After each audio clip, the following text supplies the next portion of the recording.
In the hushed corners of the emergency ward, where the rhythmic beeping of machines often dictated the tempo of life and death, a young nurse named Anaya moved tirelessly. She wasn't just another face in scrubs. Her eyes told the story of sleepless nights, burdens too heavy for her thin shoulders, and a heart that kept giving despite having little left to give. Bills piled up at home, her mother's treatment depended on her salary, and still, she greeted every patient with the warmth of someone who refused to let her own struggles dim her compassion. It was one stormy evening when the ambulance rushed in a man whose presence seemed to command the room even though he was unconscious. He had been in a car accident, and though his injuries were not fatal, his rare blood type made survival uncertain. The hospital's blood bank was empty of his type. The clock was ticking, doctors frantic, and desperation painted the walls. Without hesitation, Anaya stepped forward. Her colleagues looked at her with worry. She had already been working a double shift, her body drained. But she said softly, "A life can't wait, take mine." The donation left her pale, but she never faltered. Hours later, when the man stabilized, she finally allowed herself to rest on a bench in the hallway, unaware of the significance of what she had done. For her, it was just another act of service, another sacrifice she would forget as soon as another patient called her name. Days passed before the man returned, this time walking with the strength of someone who had reclaimed life. He was tall, sharply dressed, and carried an air of quiet authority. Yet there was gentleness in his eyes as he asked the reception for the nurse who had saved him. When he found Anaya busy adjusting a patient's Roman 4, he waited patiently, as though he already understood that her duty came before anything else. When she finally turned to face him, he smiled and introduced himself. "I'm Arjun Malhotra," he said simply. The name stirred whispers among the staff. He wasn't just anyone. He was the CEO of one of the city's most powerful companies, a man who commanded boardrooms, headlines, and fortunes. But to Anaya, he was just another patient who had once needed blood. She nodded politely, as though unaware of his stature, and asked if he was feeling better. Arjun studied her, amazed by her simplicity. "No fawning, no awe, just genuine care. You gave me a second chance," he said. "I owe you more than words." Anaya shook her head. "No one owes me anything. Saving lives is what I do. That's enough." But Arjun's gaze lingered. He saw the tiredness beneath her eyes, the faint tremor of exhaustion in her hands, and something inside him shifted. Over the next weeks he returned, not as a patient, but as a father. He would often bring along his little daughter, Oshi, a bright-eyed child who had lost her mother years ago. Somehow, Oshi found comfort in Anaya's presence. The girl clung to her, spoke to her with a trust rare for a child meeting someone new, and Anaya, despite the boundaries she tried to keep, couldn't resist the little one's affection. One evening, after watching his daughter laugh freely with the nurse, Arjun finally spoke the words he had been holding back.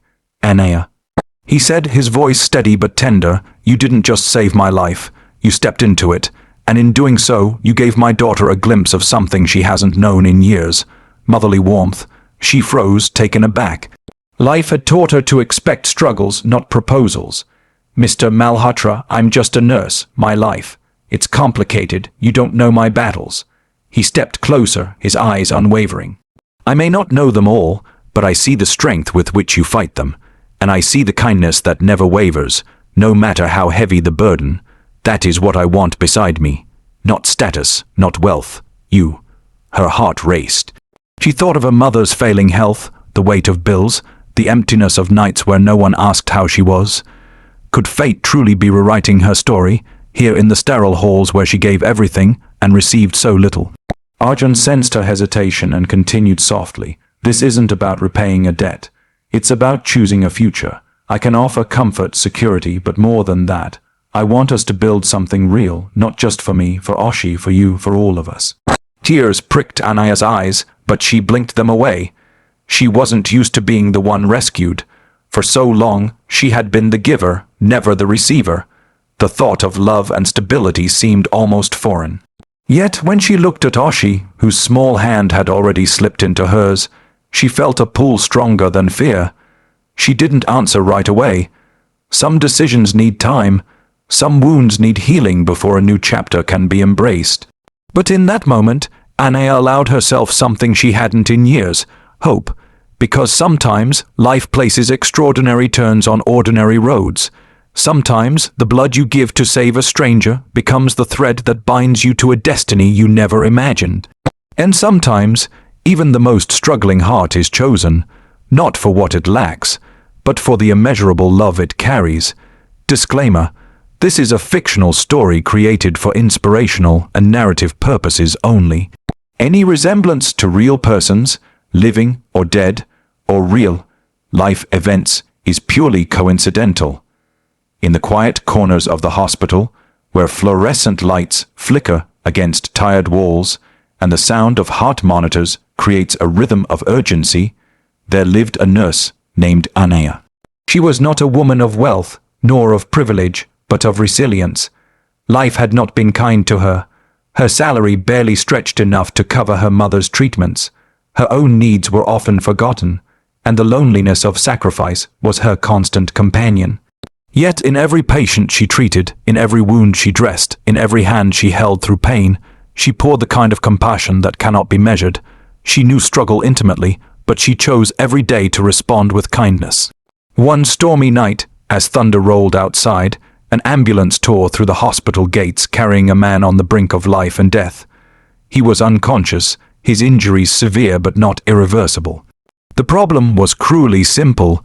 He needed blood immediately, and his blood type was so rare that the hospital bank had none in store. Time slipped away like grains of sand.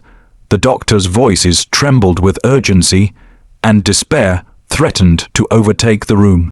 In that moment, Anaya stepped forward, though her body was already frail from working double shifts. She offered her own blood without hesitation, whispering with quiet conviction, "A life can't wait. Take mine." The transfusion worked. The man's life was saved, though Anaya herself nearly collapsed from exhaustion. To her, it was nothing more than duty. She did not expect thanks, recognition, or reward. She simply returned to her bench, pale and drained, and closed her eyes for a fleeting moment of rest before continuing her shift. That was the way of her life. Giving, always giving, never asking. Days later, when the man returned on his feet, he was no longer just a patient. He was Arjun Malhotra, a man whose name echoed in business circles, a CEO known for power and success, a man whose decisions changed markets. But here, in front of the woman who had saved him, he was simply grateful. When he found her again in the ward, she was busy adjusting an Roman IV line for another patient. She looked up, met his gaze with a professional smile, and asked, "Are you recovering well?" No awe, no recognition of his wealth or influence, just the same genuine care she extended to every life she touched.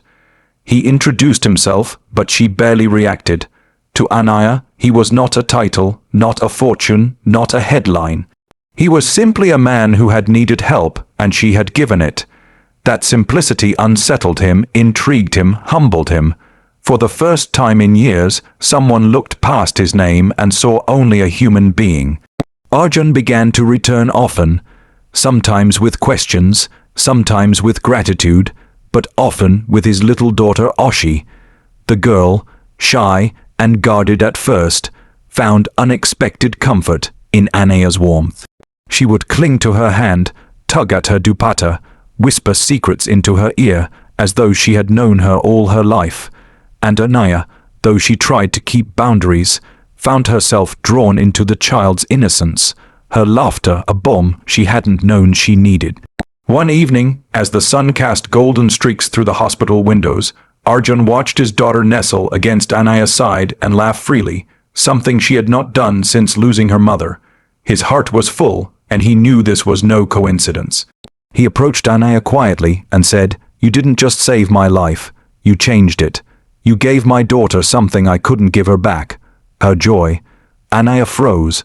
She was used to gratitude, yes, but not to words that touched so deeply. She tried to retreat into humility.